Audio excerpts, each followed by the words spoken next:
در پیام خود رهبری دولت همچون یک راهنمای برای من بعد هم پیشروی کشور بگم که یک نقشه و تدبیرهای را پیشنهاد نمودند که از آن در بین همه اینها ساحه تندرسی نیز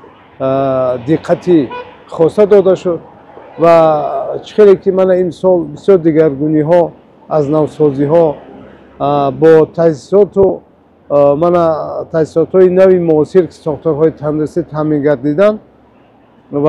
همین توانست که در مجموع سطح و صفت خدمت رسانی طبی به حالی خوبتر و بهتر گردد و او بگم که مسئله هایی که در پیش ساحه تندرسی گذاشتن این طور رهبری دولت من فکر میکنم که کارمندان ساحه تندرسی با یک روح و اقبالی بلند و نیک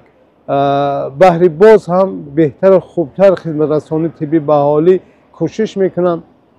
و در تطبیق او برنامه هایی که از طرف حکومت جمهوری تاجیکستان وابسته به مسئله های تندرستی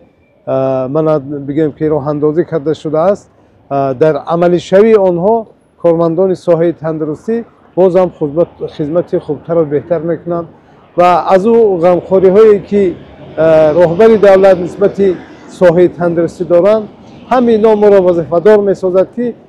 بیشتر با مسئولیت بیشتر و خوبتر سطح خدمت رسانی طبی را به اهالی بهتر کنند.